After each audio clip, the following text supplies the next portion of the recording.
اعلیٰ حضرت فاضل بریلوی رحمۃ اللہ علیہ نے فتاوی رضویہ میں لکھا ہے. ویسے میں اعلیٰ حضرت کہتے ہوئے مجھے تکلیف بہت ہوتی ہے. اعلیٰ حضرت کہتے ہوئے مجھے تکلیف بہت ہوتی ہے. اعلیٰ حضرت کہتے ہوئے مجھے تکلیف بہت ہوتی ہے. لیکن میں کہتا ہوں اس لیے تکلیف ہوتی ہے کہ ابو بکر صدیق کو ہم کہتے ہیں حضرت ابو بکر، عمر کو کہتے ہیں حضرت عمر، عثمان کو کہتے ہیں حضرت عثمان، علی کو کہتے ہیں حضرت علی، حسن کو کہتے ہیں حضرت حسن، سلمان فارسی کو کہتے ہیں حضرت سلمان، عمار ابن یاسر کو کہتے ہیں حضرت عمار ابن یاسر، اور مولانا شاہ احمد رضا کو کہتے ہیں اعلیٰ حضرت. ذرا دقت ہوتی ہے کہ سب سے پہلے تو اعلیٰ یہ بڑے کو بولتے ہیں، بلند کو، عظمت والے کو بولتے ہیں. تو اعلیٰ حضرت کا مطلب یہ ہوا بڑے حضرت. امام اہل سنت رحمۃ اللہ تعالیٰ علیہ کے دور میں آپ کو بڑے مولانا صاحب کہا جاتا تھا عام طور پر. اچھا، اب یہ جو آپ نے خود ابتدا فرما دی اس حوالے سے کہ نبی کریم صلی اللہ تعالیٰ علیہ وسلم کے نام کے ساتھ ہم دیکھیں تو عام طور پہ حضرت سیدنا محمد رسول اللہ صلی اللہ علیہ وسلم کے الفاظ استعمال کیے جاتے ہیں، یا حضرت سیدنا ابو بکر صدیق رضی اللہ تعالیٰ عنہ، حضرت سیدنا علی المرتضیٰ رضی اللہ تعالیٰ عنہ، سب کے ساتھ حضرت کے لفظ استعمال کیے جاتے ہیں، اور اعلیٰ حضرت کے ساتھ جو ہے وہ اعلیٰ حضرت کا لفظ ہم استعمال کرتے ہیں. تو اس پر بعض لوگ اعتراض کرتے ہیں کہ آپ نے اعلیٰ حضرت کو یہ سب سے بڑا دیا، یعنی دیگر کو تو آپ فقط حضرت کہہ رہے ہیں، اور جب امام اہل سنت کی بات آتی ہے، امام احمد رضا کی بات آتی ہے، تو آپ اعلیٰ حضرت یہ کہتے ہیں. تو یہ گویا کہ اعلیٰ حضرت کو بڑا دینا ہے. ٹھیک ہے، تو یہ اعتراض بالکل باطل ہے. اصل یہ ہے کہ اول تو میں آپ کو اس کے کچھ الزامی جوابات عرض کر دوں کہ ایسے الفاظ جو ہوتے ہیں وہ عمومی طور پہ لقب کے طور پہ استعمال ہوتے ہیں. ٹھیک ہے، اور جب لقب استعمال ہوتا ہے تو اس میں اس کے یہ نہیں ہوتا کہ استغراقی، یعنی اس کے تمام افراد یہاں پر مراد ہوں، بلکہ ایک مخصوص طبقہ وہاں پر مراد ہوتا ہے. اس کی مثال لیجئے. مثال کے طور پر حضرت سیدنا حسن مجتبی رضی اللہ تعالیٰ عنہ، جو نبی کریم صلی اللہ تعالیٰ علیہ وسلم کے نواسے ہیں اور جنتی نوجوانوں کے سردار ہیں، لیکن جب ہم ان کا نام لیتے ہیں تو ہم کہتے ہیں سیدنا امام حسن مجتبی.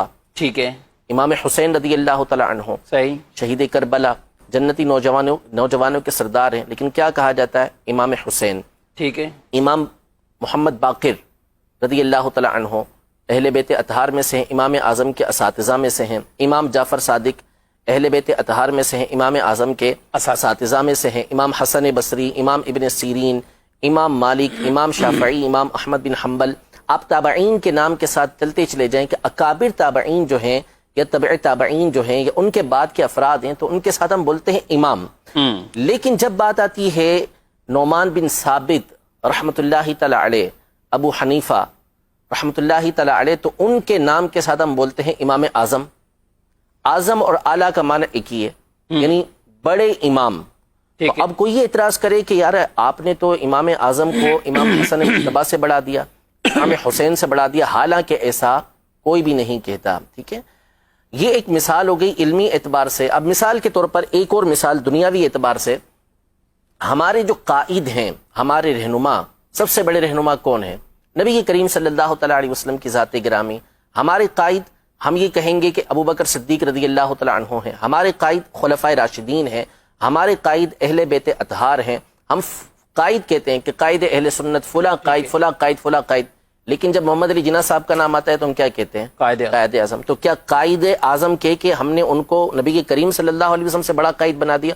ہرگز ایسا نہیں. تو اصل یہ ہے کہ یہ جو لقب ہوتے ہیں، اس طرح کے جو الفاظ ہوتے ہیں، ان کو بولتے ہیں کہ یہ امور نسبیہ میں سے ہیں. امور نسبیہ کا مطلب یہ ہوتا ہے، جیسے مثال کے طور پر میں یہ کہوں کہ سب سے بڑے عالم جو ہے سجاد بھائی، مفتی سجاد صاحب ہیں. ٹھیک ہے، تو اب کوئی یہ کہے گا کہ کیا مفتی سجاد صاحب جن کو میں نے سب سے بڑا عالم کہا، تو یہ کیا مفتی قاسم صاحب سے بھی بڑے عالم ہیں؟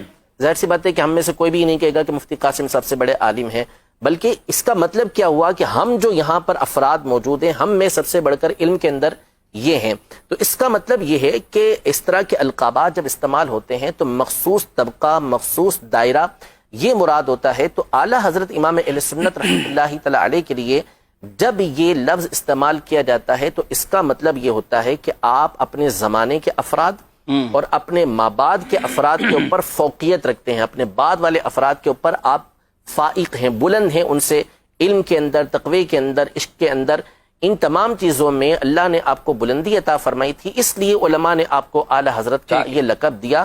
نعوذ باللہ اس کا مطلب یہ نہیں ہوتا کہ پچھلے جو بڑے بڑے اکابر گزرے ہیں ان کے اوپر اعلی حضرت رحمۃ اللہ تعالی علیہ کو فوقیت دی جا رہی ہے۔ قرآن مجید فرقان حمید میں اللہ تبارک و تعالی ارشاد فرماتا ہے یرفع اللہ الذین آمنوا منکم والذین اوتوا العلم درجات، کہ اللہ تبارک و تعالی تم میں سے ان لوگوں کے درجات کو بلند کرتا ہے جو ایمان والے ہیں، بالخصوص ان کے درجات کو بلند کرتا ہے کہ جو علم والے ہیں۔ تو امام اہل سنت علم کے اندر اپنے زمانے کے اندر سب سے فائق تھے، اس اعتبار سے بھی آپ کے درجات کی دوسروں سے بلند۔ قرآن پاک میں ایک اور مقام پہ اللہ تبارک و تعالی ارشاد فرماتا ہے وَأَنْتُمُ الْأَعْلَوْنَ إِن كُنْتُم مُؤْمِنِينَ، اگر تم ایمان والے ہو، مومن ہو تو تم ہی اعلیٰ ہو۔